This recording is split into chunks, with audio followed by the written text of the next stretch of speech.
So we're going to take a look at 1.3 and how to use the words to convert them into expressions, and then how to solve from there. So these are the objectives that we're going to work on throughout this lesson. It is a bit longer of a lesson, so feel free to pause and digest the information to come back and watch it. First, we're going to look at translating words to mathematical expressions.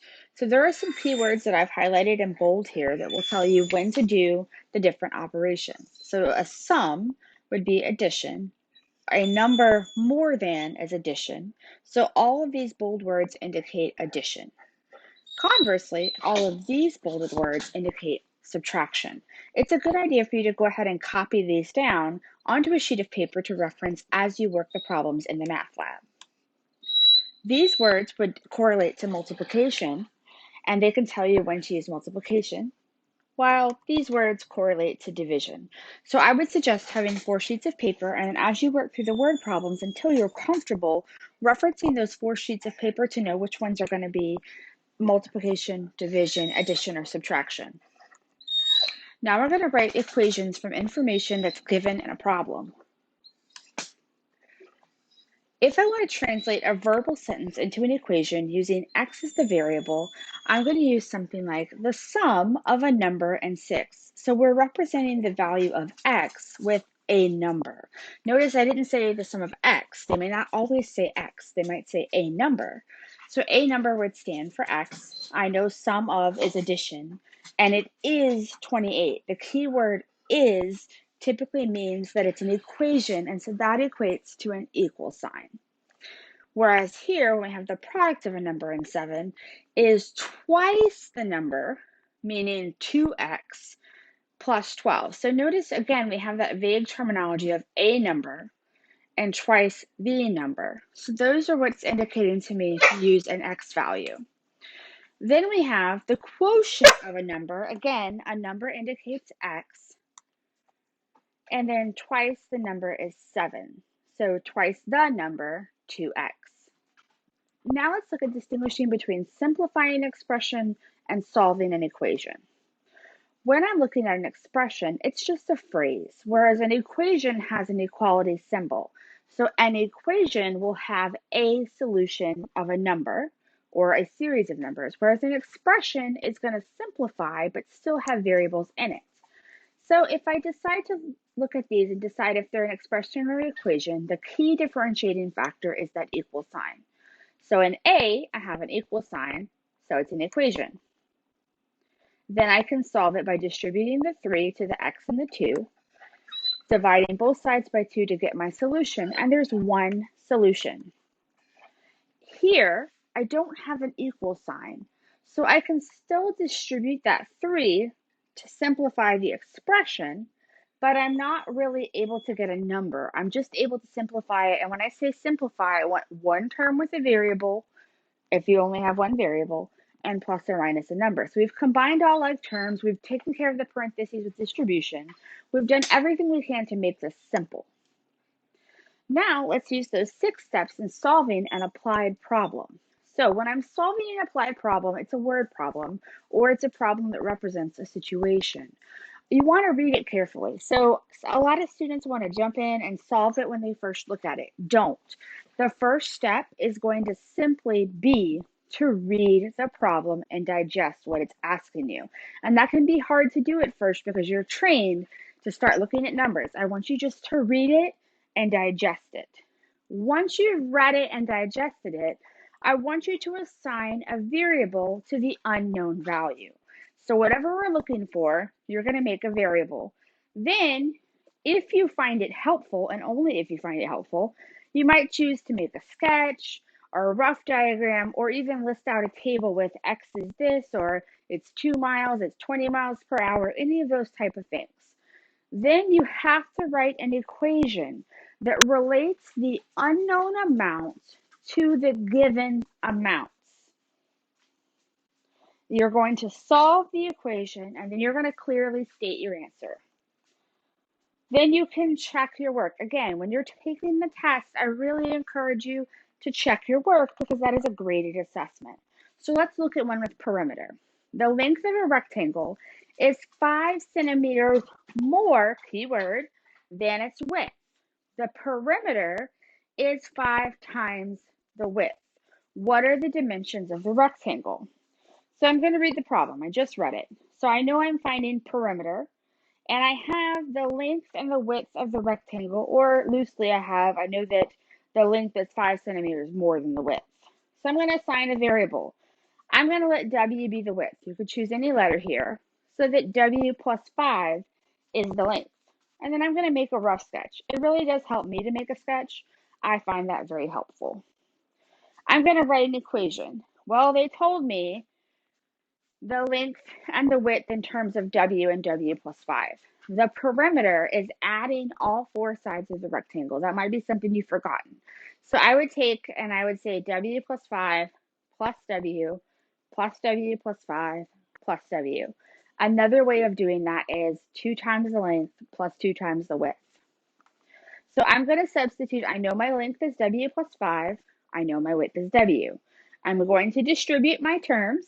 I'm going to combine like terms on the right so that I have 5W, and that's coming from the word problem where it says the perimeter is 5 times the width, equals 4W plus 10. I'm going to get all of my W's on one side, and I'm going to divide both sides by 5 to get W alone. So I get W equals 10. But I have to state the answer in a way that makes sense for the scenario. So the width is 10, and the length would be 10 plus 5, or 15. Because in the word problem, they did ask me for the dimensions, not for the perimeter. So I had to use the perimeter to get there. Then I can check my answers by plugging in 10 for W. I get 50 equals 50. That's a true statement, so I know it's a solution. Here's another example of a word problem. For the 2013 regular season, major basketball leaders for home runs were these 2 players. These 2 players had a total of 97 home runs. Cabrera had 9 fewer than Davis. How many home runs did each player have? So to read the problem, we know we're asking to find how many runs each player had, and we know we're given the total number of home runs for the player. So I know the total is 97. I also know that Cabrera had 9 fewer, which is a key word for subtraction. So I'm going to assign a variable. So I'm going to say, let's say X is home runs by Davis. So then X minus 9 is home runs by Cabrera. And I know that the sum of all of their home runs is 97.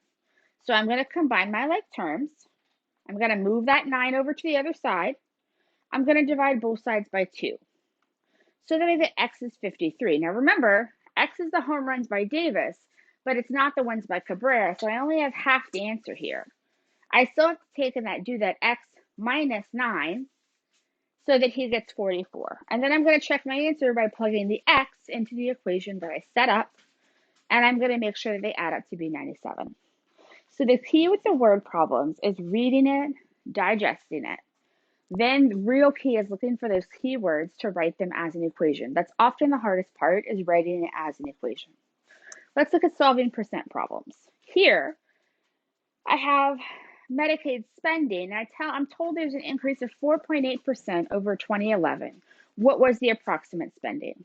So utilizing the information from the previous lecture, make sure that you've watched the previous lecture. I'm going to assign a variable. So X will be the spending in 2011.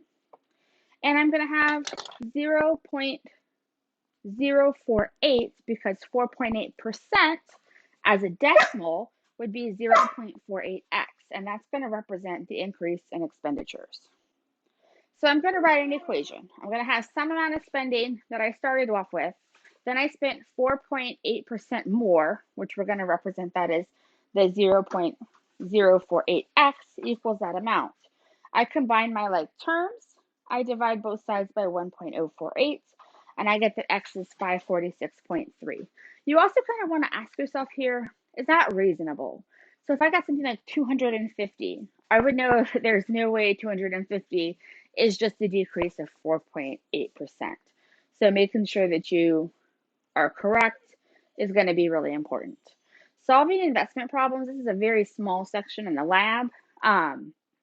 If I want to find the amount invested at each rate here, I'm going to follow those same steps, but my equation is going to look a little different. I'm going to set up a table here, and I find the table is a bit easier to work with so that I know that 2.5% of x would be 0.025x when I'm talking about 34,000 minus x, and that's at the 2% rate. I get this, and then I know once I'm solving, I'm going to get the equation that sets adding my two investments together equal to my total. This is a very small blurb in the lab, so I'm showing you how to do it, but I'm not necessarily spending a lot of time on it because it just depends if you're even going to get that question. Here we have mixture. So think about mixtures. Sometimes in the math lab, they'll ask you questions about mixing like water with a different compound. It's not always as simple as just candy, but it's the same process no matter what. So how many pounds of candy worth $8 per pound should be used in a mixture of 100 pounds of candy worth $4 per pound to get a mixture that's sold at 7? Ooh, that sounds like a lot of numbers, right? So breaking it down, I know they're asking me how much candy worth $8 per pound is used, so we can average out to 7, not 70. Then we have the amount used at $4 per pound. We're mixing those $8 and $4 candies, and we're looking for that average of 7. So we're going to say X is going to be the amount of the $8 candy. So I've got 100 pounds. I want it to be average out to 7. So I set up my table. Then I'm going to write the equation based on what I have in my table. Then I'm simply going to solve the equation utilizing my process. So the key here is we've got to do the table, has to happen. This is another question with mixtures that is more often chosen in the lab. It's also a teeny bit simpler because I only have 2% here in play and one value.